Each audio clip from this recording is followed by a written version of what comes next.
Dear students, how are you? Last lesson में हमने quadratic equation start किया है। एक्सरसाइज 4.1 एनसीईआरटी की बुक से हमने स्टार्ट किए। उसमें हमने फर्स्ट क्वेश्चन में था check whether the following are quadratic equations. जो इक्वेशन दी हुई है उसको सॉल्व करना है। लास्ट में चेक करते हैं कि एक्स स्क्वायर वाली कोई टर्म इक्वेशन में है तो हम आंसर लिखते हैं यस, अदरवाइज नो। इसमें टोटल 8 सब पार्ट्स थे, हमने 6 सॉल्व कर लिए थे। आज के लेसन में हम 7th और 8th करेंगे। इसमें दो नई आइडेंटिटीज़ यूज़ होंगी। क्यूब वाली जो आपने 9th क्लास में a plus B whole cube या x plus Y whole cube ये पढ़ा होगा। तो 7th है x plus 2 whole cube equal to 2x x square minus 1। LHS में है x प्लस 2 होल क्यूब। हमको ये वाली आइडेंटिटी रिकॉल करनी पड़ेगी। a plus B whole cube equal to a cube plus B cube plus 3a square B plus 3ab square. ये identity आप लोगों को लर्न करनी पड़ेगी। अब जब हम इससे कंपेयर करेंगे तो a की जगह दिखेगा मुझे x और b की जगह दिखेगा 2। तो हम RHS में जहाँ जहाँ a है वहाँ वहाँ x, जहाँ जहाँ b है वहाँ वहाँ 2 सब्सटीट्यूट कर देंगे।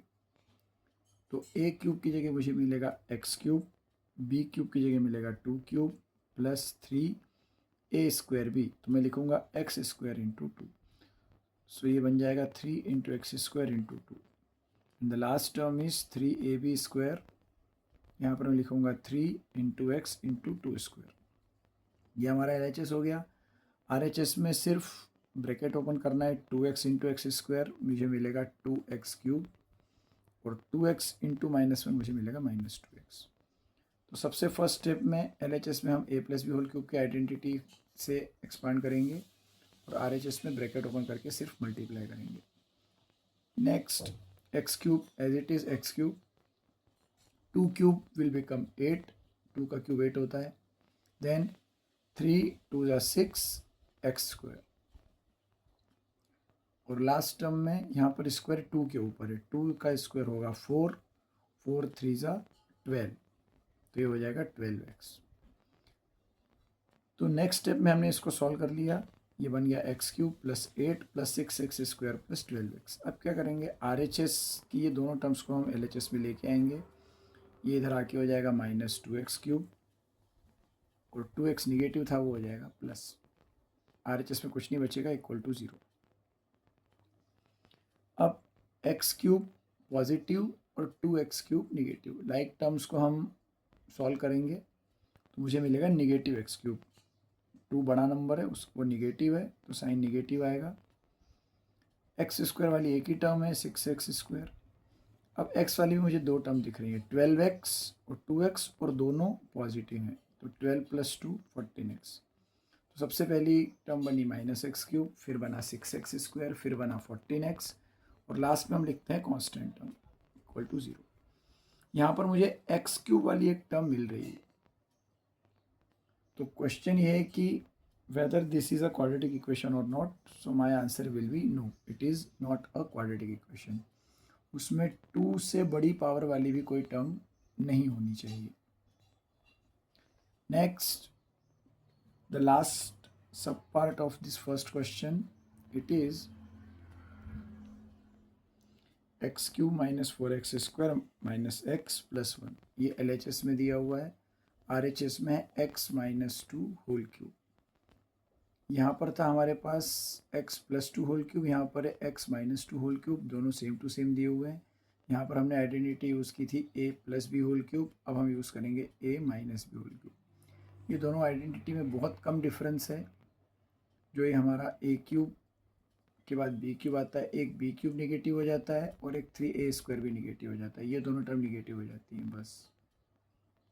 तो LHS में तो हमको कुछ सॉल्व करना ही नहीं है, हम इसको एज इट इज़ लिखेंगे x cube minus 4x² minus x plus 1, कुछ नहीं है करने के लिए। यहाँ पर अपन अप्लाई करेंगे a minus B whole cube, तो ये बनेगा a क्यूब मीन्स x का क्यूब, b क्यूब वाली टर्म यहाँ पर निगेटिव आ जाती है, वैल्यू वही दी हुई है 2, तो ये बन गया a cube minus B cube minus 3a² b plus 3ab²।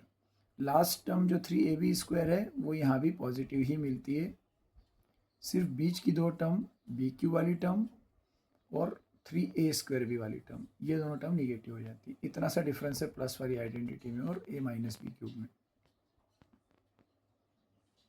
तो LHS को हम अभी भी एज इट इज़ लिखेंगे, RHS में हमारे पास है अभी एक स्टेप में सॉल्व करने के लिए एक्स क्यूब माइनस 2 का क्यूब हो जाएगा 8, अगेन 3 2 6x² और 12x, तो एक्स क्यूब 8 6x² और 12x, एक्स क्यूब 8 6x² और 12x, x plus 2 whole cube में और x माइनस 2 होल क्यूब में वैल्यूज़ वही मिलने वाली है, सिर्फ ये दो टर्म सेकेंड टर्म और थर्ड टर्म निगेटिव हो जाएगी। इन सब को हम, ये 4 टर्म और 4 टर्म, इन सब को हम LHS में लेके जाएंगे और RHS में लिख देंगे 0। तो एक्स क्यूब लिख लिया मैंने, फिर RHS का एक्स क्यूब ले जाके प्लस से माइनस कर दिया, ये दोनों लाइक टर्म एक साथ लिख ली। फिर मैंने x² वाली टर्म लिख ली माइनस 4x², और इधर से माइनस का 6 आके हो गया प्लस का, तो दोनों x² वाली टर्म एक साथ लिख ली। फिर मैंने लिख ली x की सिंगल पावर वाली टर्म माइनस x, और इधर से 12x ये प्लस से ले आके LHS में माइनस कर दिया, 1 पॉजिटिव और 8 जो निगेटिव था वो भी पॉजिटिव हो गया, equal to 0। X cube both are x cube, one is positive one is negative, we will cancel out, x cube और एक्स क्यूब एक दूसरे से कैंसिल हो गए। अब ये बचा माइनस का 4x² और प्लस का 6x²। अब यहाँ पर मुझे पॉजिटिव नंबर बड़ा दिख रहा है 6, तो आंसर आ जाएगा 2x²। जहाँ भी एक निगेटिव एक पॉजिटिव होगा लाइक टर्म्स में, वी विल सब्ट्रैक्ट, 6 में से 4 को सब्ट्रैक्ट कर दिया, आ गया 2, और मैं फिर ये देखूंगा कौन सा नंबर बड़ा है, 6 बड़ा है और वो पॉजिटिव है, तो ये आंसर पॉजिटिव रहेगा। सेम चीज़ यहाँ पर अप्लाई हुई थी, एक्स क्यूब पॉजिटिव था, 2x³ निगेटिव था, तो हमने सब्ट्रैक्ट कर दिया 2 में से 1, इसके साथ कोई कोएफिशिएंट नहीं दिख रहा है, मतलब ये 1 है, तो सिर्फ 1x³ बचा, जैसे 1 यहाँ पे नहीं लिखा है वैसे यहाँ भी नहीं लिखेंगे। अब 1 और 2 में से 2 बड़ा नंबर है और वो निगेटिव है, इसलिए हमने इसको माइनस है, तो यहाँ पर ही मुझे 2x² पॉजिटिव मिलेगा। इसके बाद -x माइनस 12x, ये दोनों निगेटिव हैं, तो ऐड हो जाएंगे और आंसर निगेटिव में ही आएगा, 2x² माइनस 13x प्लस 1 और 8 दोनों पॉजिटिव है, तो प्लस 1, ये बहुत इजीली हो जाएगा। Now I can see there is a term containing x², एक ऐसी टर्म है जिसमें x की पावर 2 है और उससे बड़ी भी कोई पावर नहीं है, so I will say yes it is a quadratic equation. तो फर्स्ट क्वेश्चन में हमने सिर्फ इक्वेशन को देख के, या फिर अगर उसमें सॉल्व करने का स्कोप है तो सॉल्व करके जितना मैक्सिमम सॉल्व कर सकते हैं, उसके बाद लास्ट स्टेज में जाके हम चेक करते हैं। तो हमने अभी सिर्फ ये सीखा है कि कौन सी इक्वेशन क्वाड्रेटिक होती है, कौन सी नहीं है होती है। इस चैप्टर का नाम ही क्वाड्रेटिक इक्वेशंस, तो आगे की सारी एक्सरसाइज में, आगे के सारे टॉपिक्स में हमको क्वाड्रेटिक इक्वेशन को सॉल्व करना है, उसके सॉल्यूशंस निकालने हैं, उसके रूट्स निकालने हैं, उसकी अलग अलग मेथड सीखनी है। लेकिन पहले हमको ये डिसाइड करना आना चाहिए कि कौन सी इक्वेशन क्वाड्रेटिक है, कौन सी नहीं है। आगे बढ़ते हैं। एक्सरसाइज 4.1 का सेकंड क्वेश्चन है, represent the following situations in the form of quadratic equations. इसमें हमको कुछ स्टेटमेंट्स दिए हुए हैं जिनको वर्ड प्रॉब्लम्स बोलते हैं, उन स्टेटमेंट्स को पढ़ के उसको इक्वेशन में रिप्रेजेंट करना है। और यहाँ पर लिख दिया represent in the form of quadratic equation, मतलब ये लास्ट में जाके क्वाड्रेटिक ही बनेगी, हमको सिर्फ उसकी प्रैक्टिस करनी है कि हमको उसको इक्वेशन में कन्वर्ट करना है। So the first part of the second question says the area of a rectangular plot is 528 meter square.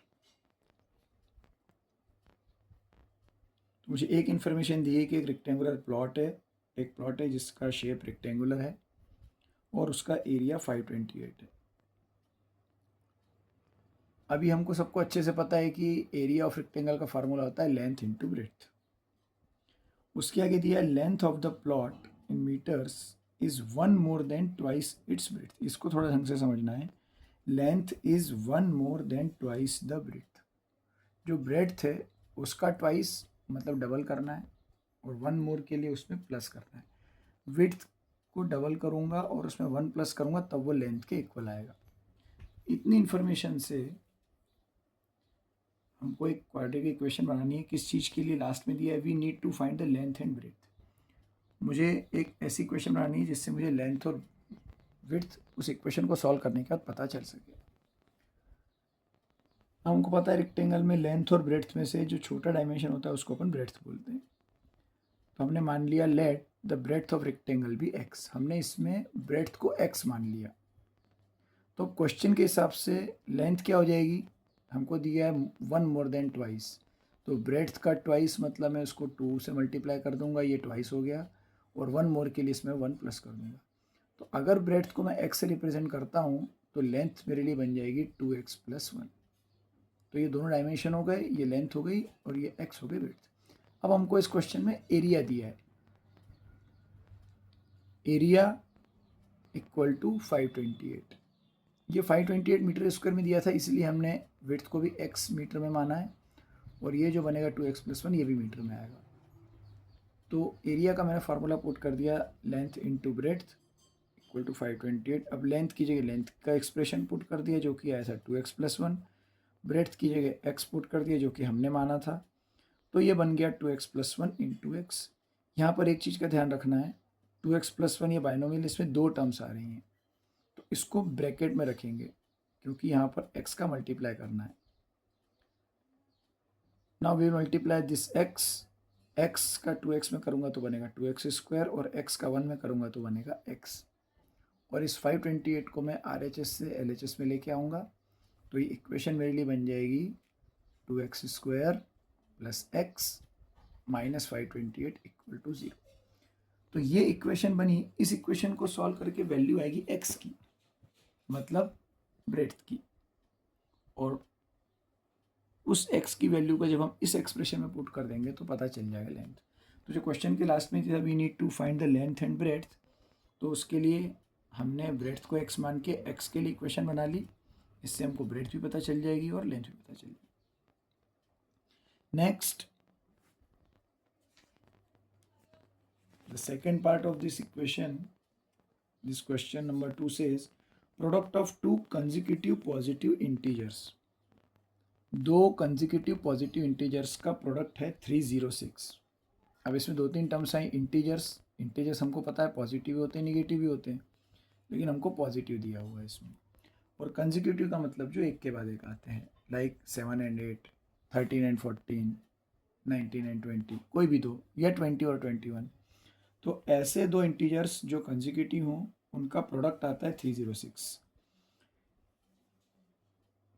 किसी भी क्वेश्चन में जब इक्वेशन बनाने के लिए बोला जाता है तो हमको दो सिचुएशन दी जाती हैं, उन दोनों से इक्वेशन बनती है। जैसे पिछले क्वेश्चन में दिया था एरिया 528 है, ये एक सिचुएशन हुई। दूसरी सिचुएशन थी कि लेंथ जो है वो विड्थ के डबल से एक ज़्यादा है। सिमिलरली यहाँ पर पहली इन्फॉर्मेशन दी है कि दोनों इंटीजर्स का प्रोडक्ट 306 आता है, मतलब मैं मल्टीप्लाई करूँगा तो मुझे आंसर मिलेगा 306। और दूसरी कंडीशन दी है कि वो दोनों कंजिक्यूटिव हैं। एक ही सेंटेंस में दोनों इन्फॉर्मेशन आ गई यहाँ पर। तो हमने मान लिया लेट द कंजिक्यूटिव इंटीजर्स भी x एंड x प्लस 1। अगर मैं पहला इंटीजर x मानता हूँ तो अपने आप उसका next it will be x plus 1। ये हो गया। अब हमको क्वेश्चन में जो दिया है कि इनका product means x multiplied by x plus 1 equal to 306। फिर से वही रूल, मल्टीप्लाई करना है तो उसको ब्रैकेट में लिखेंगे x into x x square plus x into 1 x। और ये 306 को मैं RHS से LHS में शिफ्ट करूँगा, ट्रांसपोज करूँगा, तो ये पॉजिटिव से हो जाएगा नेगेटिव। तो ये बहुत छोटा सा क्वेश्चन था, इजीली इक्वेशन बन गई x² plus x minus 306 equal to 0। जब हम इक्वेशन को सॉल्व करना सीखेंगे आगे, तो इस इक्वेशन को सॉल्व करके मुझे x की वैल्यूज़ मिलेंगी, मतलब वो पहला इंटीजर हो जाएगा, और जब मैं उसमें 1 प्लस कर दूंगा तो दूसरा इंटीजर हो जाएगा। तो क्वेश्चन में लिखा था we need to find the integers, तो इस इक्वेशन को सॉल्व करके मुझे उन इंटीजर्स की वैल्यू पता चल जाएगी।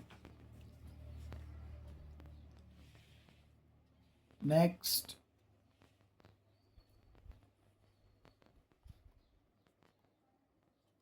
the third part of this question, it says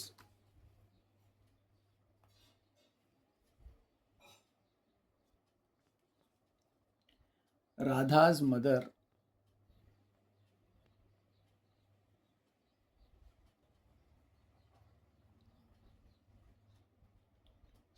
Rohan's mother is 26 years older than him। Rohan नाम का एक लड़का है, उसकी मदर उससे 26 ईयर्स बड़ी है, मदर की एज 26 ईयर्स ज़्यादा है। Product of their edges in years 3 years from now, आज के 3 साल बाद जो दोनों की एज होगी, रोहन की एज और उसकी मदर की एज, उन एजेस का प्रोडक्ट आता है 360, 3 साल बाद वाली age. We would like to find Rohan's present age. हमको रोहन की आज की एज पता करनी है, उसके लिए इक्वेशन बनानी है, ऐसी इक्वेशन बनानी है जिसको सॉल्व करके हमको रोहन की प्रेजेंट एज पता चल सके। तो मुझे पहले से पता है इस इक्वेशन में मेरे लिए वेरिएबल क्या होना चाहिए, रोहन की age. So we will let the Rohan's age be x years. हमने रोहन की एज को x मान लिया। अब क्वेश्चन में क्या दिया हुआ है कि मदर उससे 26 ईयर्स बड़ी है, तो अपने आप therefore mother's age will be x plus 26। Rohan की x, मदर की एज x प्लस 26। अब यहाँ पर बात की 3 साल बाद, 3 ईयर्स फ्रॉम नाउ, आज के 3 साल बाद उनकी एज क्या होगी। So we will write 3 years from now their ages will be x plus 3। Rohan आज x ईयर्स का है तो 3 साल बाद x प्लस 3 का हो जाएगा। मदर आज x प्लस 26 की है तो 3 साल बाद x plus 26 plus 3, it means x plus 29। तो 3 साल बाद वाली एज, रोहन की एज x प्लस 3, मदर की x प्लस 29। अब क्वेश्चन में दिया है इन दो नंबर्स का प्रोडक्ट 360 आता है, x प्लस 3 और x प्लस 29 का प्रोडक्ट। यहाँ पर दोनों बाइनोमियल है तो दोनों को ब्रैकेट में लिखना पड़ेगा।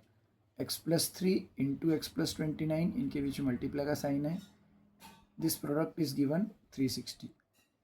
अब हम जैसे ब्रैकेट ओपन करने का रूल होता है, मल्टीप्लाई करेंगे x into x, x square, x into 29 I will get 29x, then 3 into x 3x, and 3 into 29 87 equal to 360। अब ये लाइक टर्म्स हैं, 29x और 3x ये ऐड हो जाएंगी, x square plus 32x plus 87, और इस 360 को भी मैं ले आऊँगा RHS में, इक्वल टू हो जाएगा 0। तो ये फाइनली मेरे पास इक्वेशन आ गई, x square plus 32x minus 273। Again 87 is positive, 360 is negative, एक नंबर पॉजिटिव एक निगेटिव में हम बड़े नंबर में से छोटे को सब्ट्रैक्ट करते हैं। तो आप रफ में 360 और 87, 360 में से 87 को सब्ट्रैक्ट करके देखोगे अगर साइड में रफ में, तो आंसर आ जाएगा 273। वो हम लिख देंगे सब्ट्रैक्ट करने के बाद जो आता है।